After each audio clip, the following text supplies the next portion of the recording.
الرحیم۔ اللہ تبارک و تعالیٰ نے قرآن مجید میں جا بجا ہمیں نماز قائم کرنے کا حکم دیا۔ الذین یقیمون الصلاۃ، ایمان والے وہ ہیں جو نماز قائم کرتے ہیں۔ ایک عام طور پر کیا جانے والا سوال کہ قرآن مجید میں نماز پڑھنے کا حکم نہیں دیا گیا، نماز قائم کرنے کا حکم دیا گیا، اس کا کیا معنی اور مفہوم ہے؟ بس آج کی نشست میں اسی کا جائزہ لیں گے انشاءاللہ کہ اقامت صلاح سے کیا مراد ہے اور محض نماز پڑھنا کسے کہتے ہیں۔ اللہ تبارک و تعالیٰ نے پورے قرآن مجید میں کئی مرتبہ اقامت صلاح کا ذکر فرمایا اور مطالبہ فرمایا کہ نماز قائم کرو۔ کسی جگہ پر بھی ایمان والوں سے یہ مطالبہ نہیں فرمایا کہ نماز پڑھو، یہ فرمایا نماز قائم کرو۔ مفتی محمد شفیع صاحب رحمہ اللہ معارف القرآن میں سورہ الانفال میں یقیمون کا معنی اور مفہوم بیان کرتے ہوئے فرماتے ہیں اقامت صلاح کا معنی اور مفہوم یہ ہے، اقامت کہتے ہیں کسی چیز کو بالکل سیدھا کھڑا کرنا۔ اقامت کہتے ہیں کسی چیز کو بالکل سیدھا کھڑا کرنا۔ ہم یہ جو اقامت کہتے ہیں، نماز جب کھڑی ہونے کے بالکل شروع میں جب جماعت کھڑی ہو رہی ہوتی ہے، صفیں بن رہی ہوتی ہیں، ہم اس وقت اقامت کہتے ہیں۔ اسے بھی اقامت اس لیے کہتے ہیں، اس کا معنی بھی یہ ہے کہ جب جماعت نماز کھڑی ہو رہی ہوتی ہے، صفیں بن رہی ہوتی ہیں، تو اس وقت اسے پڑھا جاتا ہے، یعنی اذان کے کلمات کو اقامت کی صورت میں جب ہم کہتے ہیں تو وہ رفتار میں ذرا جلدی کہے جاتے ہیں اور اذان ذرا آہستہ کہی جاتی ہے، چونکہ وہ بھی کھڑے ہونے کی حالت میں ہے۔ اقامت کا معنی سیدھا کھڑے کرنا، سیدھا کھڑے کرنا۔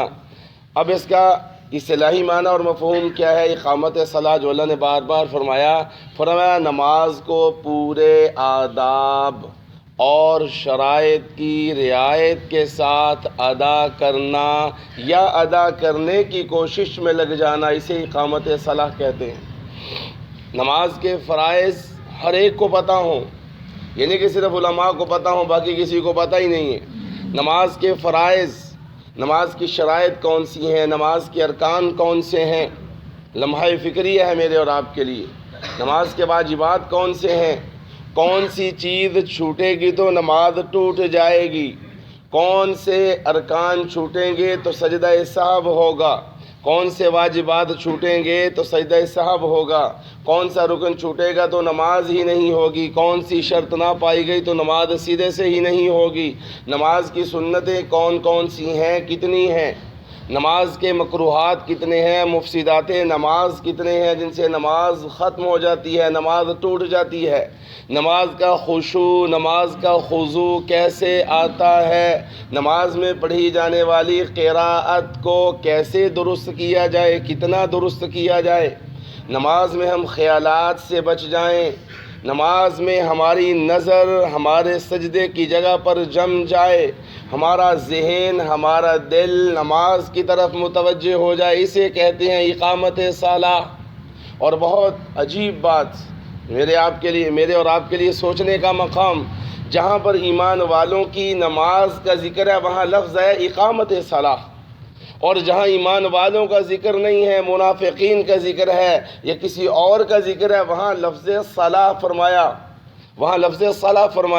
سورہ القیامہ پارہ نمبر 29 اور سورہ القیامہ کی آیت نمبر 31 فرمایا فلا صدّ ولا صلی، نہ وہ تصدیق کرتا ہے اور نہ وہ نماز پڑھتا ہے۔ اور میں اور آپ سورت کو جانتے ہیں، پارہ نمبر 30 کی سورت فرمایا فویل للمصلین الذین هم عن صلاتهم ساہون الذین هم یراؤن۔ اب دیکھیں بہت آسان صورت، آپ سب کو انشاءاللہ امید ہے آتی ہوگی۔ فویل للمصلین، اب یہاں لفظ اقامت صلاح نہیں آیا، فرمایا بربادی ہے نمازیوں کے لیے، تباہی ہے نمازیوں کے لیے، نماز پڑھنے والوں کے لیے تباہی اور بربادی ہے، نماز پڑھنے والوں کے لیے، نماز قائم کرنے والوں کے لیے تباہی نہیں ہے۔ کون سے اللہ؟ وہ کون سے نماز پڑھنے والے؟ فرمایا الذین هم عن صلاتهم ساہون، جو اپنی نمازوں کو بھولے بیٹھے ہیں، جو اپنی نمازوں کے بارے میں غفلت برتتے ہیں، کبھی پڑھ لی، کبھی لیٹ پڑھ لی، کبھی قضا کر لی، اپنے ذاتی کام کو مقدم رکھا۔ نماز تو نعوذ باللہ قضا بھی ہو جائے گی، لیکن مولوی صاحب یہ کام کون کرے گا بعد میں؟ فرمایا الذین هم یراؤون، تباہی اور بربادی اور نمازیوں کے لیے جو دکھلاوے کی نمازیں پڑھتے ہیں۔ جب کوئی دیکھے تو بڑی لمبی لمبی نمازیں، جب تنہائی میں اندھیرے میں کھڑا ہو تو پتہ ہی نہیں کیسے پڑھ رہا ہے۔ تو نماز پڑھنا، نماز قائم کرنا، یہ سمجھنا ہوگا۔ آج ہم نماز پڑھتے ہیں، قائم نہیں کرتے۔ آج ہم نماز پڑھتے ہیں، قائم نہیں کرتے۔ جب نماز ہم قائم کریں گے تو پھر کیا ہوگا؟ فرمایا ان الصلاۃ تنہی عن الفحشاء والمنکر، جب نماز قائم کی جائے گی تو یہ بے حیائی اور بری باتوں سے روکے گی۔ آج ہم گانے بھی سنتے ہیں، نماز بھی پڑھتے ہیں۔ آج ہم داڑھی بھی کٹواتے ہیں اور ہم نماز بھی پڑھتے ہیں۔ آج ہم اپنے بہن بھائیوں کے حقوق بھی کھاتے ہیں، ہم نماز بھی پڑھتے ہیں۔ ہم سود بھی کھاتے ہیں، ہم نماز بھی پڑھتے ہیں۔ تمام کبیرہ گناہ بھی کرتے ہیں، نماز بھی پڑھتے ہیں۔ یہ بات تو پکی ہے، پڑھتے ہیں، قائم نہیں کرتے۔ بڑا لمحہ فکریہ، بڑی سوچنے والی بات ہے۔ آج یہ تو بڑا کہا جاتا نا فلاں لمبی نماز پڑھتا، بھئی نہ لمبی مطلوب نہ مختصر مطلوب، مطلوب کیا ہے؟ اقامت۔ اور یہ بات بھی سمجھتے جائیے، نبی پاک صلی اللہ تعالیٰ علیہ وسلم کے بارے میں آتا ہے، ایک روایت صحیح مسلم میں موجود ہے وہ فجر کی سنتوں کے بارے میں، اور ایک روایت صحیح بخاری میں موجود ہے اللہ کے نبی نے فتح مکہ کے موقع پر ام ہانی کے گھر 8 رکعت پڑھی تھی۔ اور یہ دونوں روایتوں کو ملائیں، میں ابھی اس کا مفہوم عرض کرتا ہوں۔ راوی کہتے ہیں، ام عائشہ فرماتی ہیں، صحیح مسلم یہ روایت موجود ہے کہ آپ صلی اللہ تعالیٰ علیہ وسلم فجر کی جب سنتیں پڑھتے مجھے خدشہ ہوتا پتہ نہیں آپ نے سورہ فاتحہ بھی پڑھی ہے یا نہیں۔ کون سا نبی بلا جو ساری رات 4 گھنٹے میں صرف 2 نفل پڑھتا ہے؟ تو فجر کی سنتوں میں بھئی کیوں اتنی جلدی؟ وہ امت کے لیے سکھا رہا ہے۔ وہ نفل اللہ کے نبی اپنے لیے خود پڑھتے تھے، لیکن چونکہ سنتیں امت نے پڑھنی تھی تو آسانی کے لیے فرمایا، اختصار سکھایا۔ اور وہ جو ام ہانی کہتی ہیں 8 رکعت اللہ کے نبی نے پڑھی اور آپ صلی اللہ علیہ وسلم نے ایسے ادا کی ہمیں قرات کے بارے میں شبہ سا ہونے لگ گیا۔